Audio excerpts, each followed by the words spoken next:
Panasonic has implemented Arris color science to their new full-frame Lumix cameras with a paid Arri LogC upgrade. This is particularly interesting for the more video-centric S1II, as a lab test has shown that it's also on par with the ALEV3 sensor in dynamic range terms, when the boost is activated. Does that make the S1II an Alexa in pocket format? Is it a viable alternative to an Alexa for higher-end narrative work? Is it the ideal B-cam for an Alexa production? Or is it just a glorified in-camera color space transform? Can LogC3 help to integrate Lumix footage into higher-end post workflows? Let's find out if the Arri LogC3 for Lumix S is worth it for you. To explore all those subjects, we shot some comparisons in the studio with an Arri Alexa and an S1II side by side. And we also have an S1R2 running vlog to see the difference to LogC3. While we're at it, we will show you how to deal with Arri LogC3 footage in DaVinci Resolve. We used the S1II with Arri LogC on our last productions. For our episode Into the Volume about virtual production, we had a Lumix S1II flying with the Alexas ALEV3 on the crane. Beyond just giving us amazing third-person shots of the camera head, we also installed it right under the Alexas ALEV3, which will give us the chance to do a direct comparison to an ALEV4 sensor. We will also give you our 5 cents how you get the best image quality out of the Lumix S cameras, and of course we have some test files for you to download. Let's go!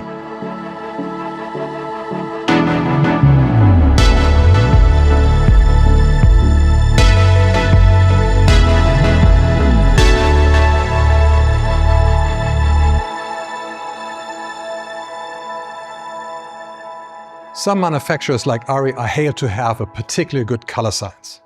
Arri themselves say their color science offers an emotional and film-like response as well as natural skin tones.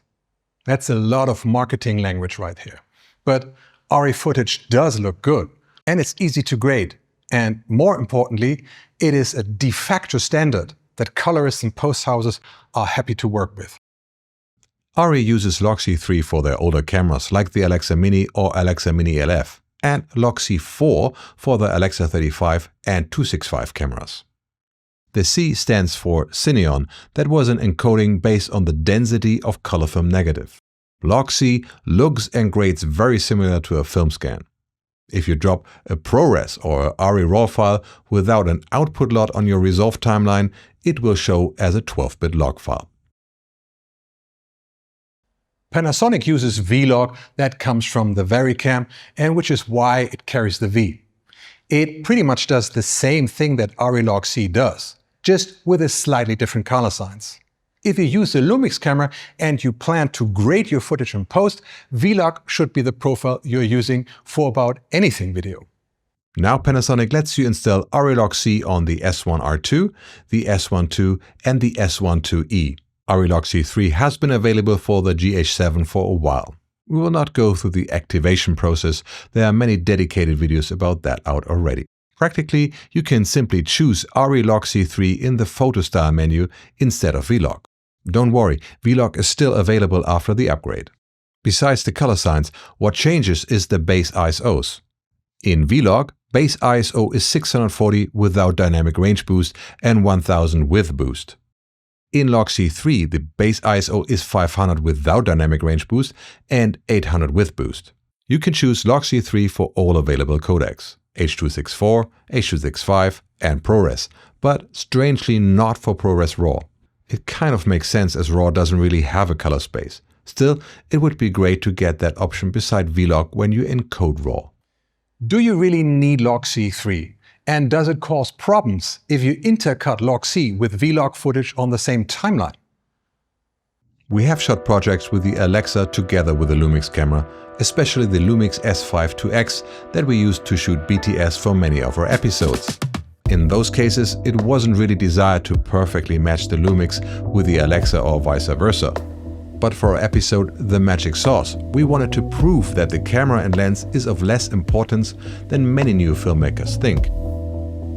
That doesn't interest me, Doctor. Frankly, it's And here we matched footage from the S5IIx shooting H.265 Vlog with the Alexa shooting Arri LogC3. Without having the information about the camera and the lens, even I couldn't really tell which is which.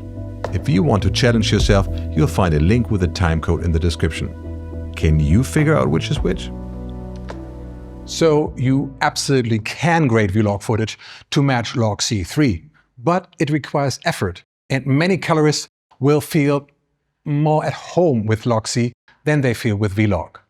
This is especially important if you just hand over your footage for post-work. We will later experiment with color space transform in Resolve to see if we can get similar results. This is our test setup with the Arri Alexa XTM in the middle. If you haven't seen that camera before, it's because it's relatively rare. But it has been used a lot for The Revenant, in some scenes of Skyfall, and in Mad Max Fury Road. This is just the head. The XTM requires to be tethered to a full-size classic body. We love it as it allows us to do normal handheld shooting, and it fits our tripod, sliders and so on. The ALEV3 sensor is the same that you find in the Alexa Mini and in fused form in the Alexas ALEV3. So it delivers the same glorious image quality that you saw in Blade Runner 2049 and about everything else you saw in cinemas in the last decade. For this test we chose to shoot full frame on the S1II. The best codec we can use in this context is ProRes 422HQ, which is only 10-bit. We can't shoot open gate in ProRes, so we have to go with a 5.8K in 17:9 aspect ratio. Of course, we set the photo style to Arri Log C3. As we want to test the Log C3 features in camera, and as Resolve can't deal with ProRes RAW in the first place, we have to work with ProRes. The Alexa XT can only record in 3.4 open gate using Arri RAW, so we will go for that. Like mentioned, that is encoded to 12-bit Log C3. We think that this makes more of a challenge to the S1II than shooting the Alexa with a 2.8K ProRes 444. As Alexa OpenGate is only slightly smaller than full frame and we have resolution to burn on the S1II, we use 50mm lenses on both cameras and crop a little for the S1II to match the field of view of the Alexa. We also have the S1R2 in our monster rig, and it will also shoot 5.8K ProRes 422HQ, but with Vlog of course. We also activated the dynamic range extension. We don't have 3 identical 50mm lenses, but we have a DZO film Arlis, a Vespid 2 and a Vespid 1. They are very similar in how they render the image, especially as we don't shoot wide open. If you're interested in a comparison, we have that in our new lens review episode about the Vespid 2. Link is in the corner. The Vespid 1 appears a tiny bit cooler, but we will compensate the grade if necessary. The testing stage itself is as simple as it gets. The key light is an HMI in a giant reflector. HMI is a very color accurate source and we dimmed it a bit down. Color temperature is about 5600 Kelvin. We also have a tungsten backlight dimmed down to something like 2400 Kelvin. All cameras are balanced to 5600 Kelvin. This episode did not have the budget for a model or actor, so you have to deal with my face and shenanigans. Let's start with an A-B comparison not to have a bias.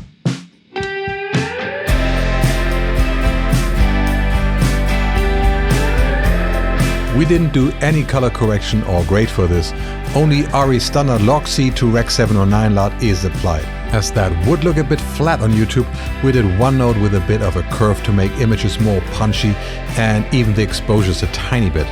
Try to figure out which camera is the S1II and which one is the Alexa.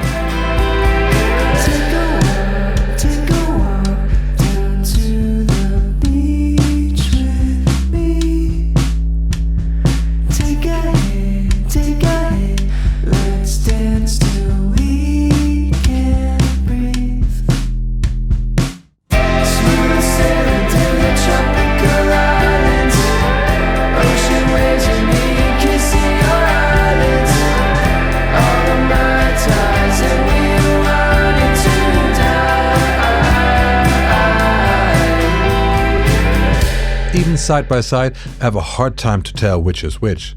But A is the Alexa and B is the S1II. which was a bit of a surprise to me when I first saw the footage. The Alexa is infamous for having a green bias, but if anything, the shadows of the Alexa have a purple tint, while the S1II has a green tint. The colors are extremely similar. With a basis like this from both cameras, it would be a walk in the park to do a complex grade while keeping the colors consistent. This example also shows how irrelevant resolution is in an array of context. Even though the S1II still has more than double the pixels considering the crop we use, the image doesn't look more detailed or sharper. The Alexa uses uncompressed Arri RAW to keep up, but as always, it is the quality of the pixel that matters more than the quantity. It is amazing to see that a $3,200 hybrid camera can hold its own against an Arri Alexa in terms of perceived image quality. But keep in mind that it's not only the image quality that makes a camera like the Alexa what it is. Also, it is equally amazing that the 15-year-old ALEV3 can still compete against a modern full-frame sensor. In terms of skin color, I still see a slightly more pleasant look on the Alexa. Blemishes and redness disappears as if the Alexa purposely skews those hues. Of course, that would be a very simple thing to do for the S1II in post, maybe with a small tweak in the hue versus hue curve in Resolve. Now, what did the S1R2 with V-Log do in the same context? Without any grade, the footage looks very blue, and to be honest, I don't really know what happened here. Color temperature was 5600K. The Vespid one is slightly cooler, but that's just a tiny bit. We will grade that out and do the same pop that we did with the Alexa and the S1II. I think that V-Log does a fine job in replicating the scene, and side by side with the Alexa, it still looks good. Until you compare it with the S1II footage and get aware of the massive difference Log C makes it in this context. Impressive.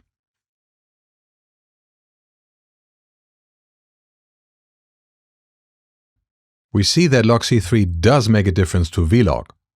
Of course you can grade the V-Log to match the Alexa better, but it would be quite a bit of work.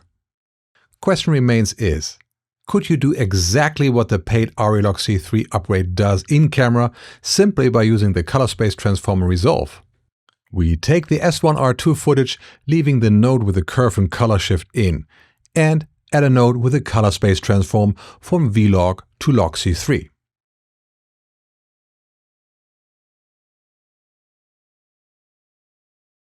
Then, instead of adding the V-Log to Rec 709 LUT, we add the Log C to Rec 709 LUT.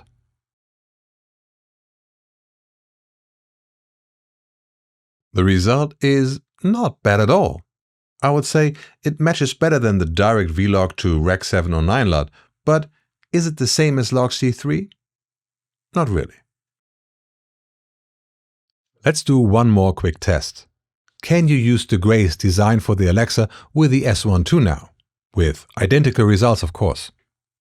Instead of the Rec 709 LUT, we used the Dehancer Film Emulation plugin, and we set it to simulate Kodak Vision 3.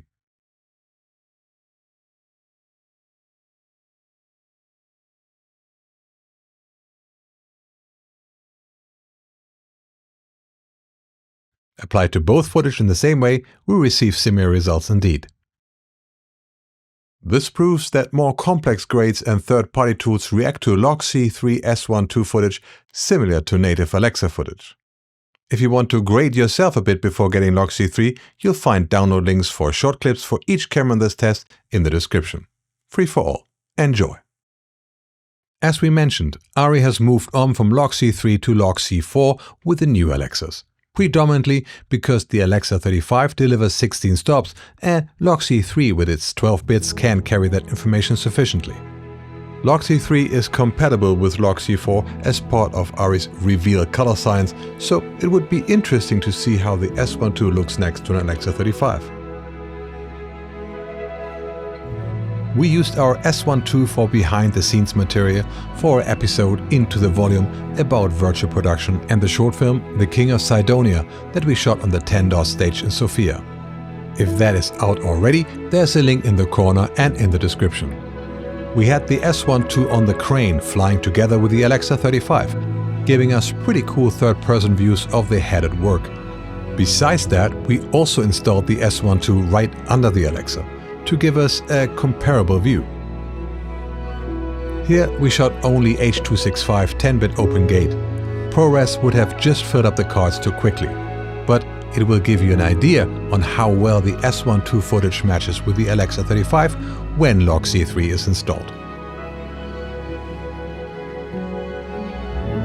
So, what we did here is to simply apply a Log C4 to Rec 709 to the Alexa 35 footage and a Log C3 LUT to the S1II footage.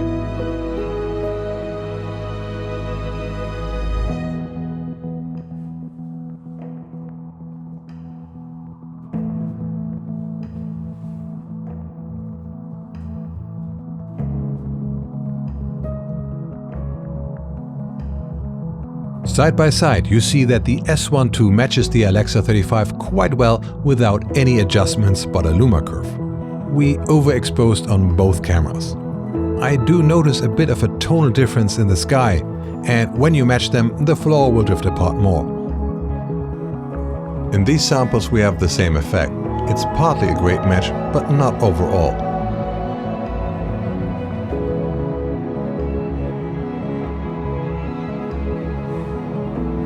We have the Alexa 35 on the right this time. Did that throw you off? Let us know in the comments. And if you think, what the hell is going on with the S1II footage, that is more from the volume. In this case, it happens as the S1II shoots at a much higher f-stop as the Alexa. The absence of an OLPF in the S1II doesn't help either. If you want to learn more about working with virtual production, watch your episode Into the Volume. Subscribe and hit notifications so you don't miss it once it's out.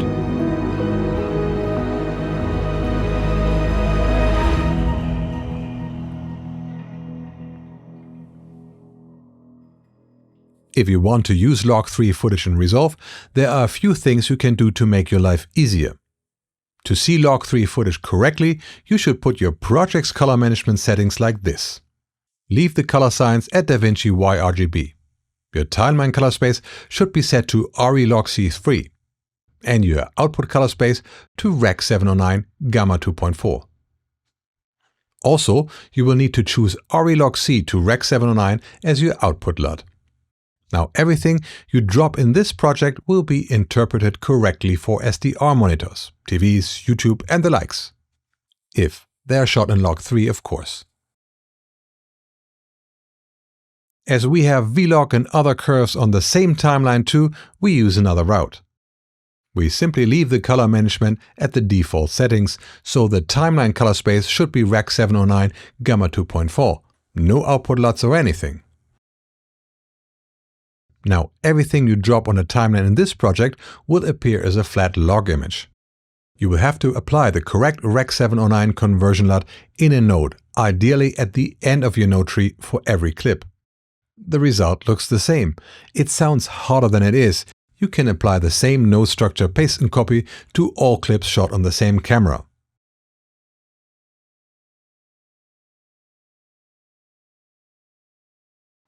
I think you already made up your mind seeing our sample footage, and that is just the way it should be.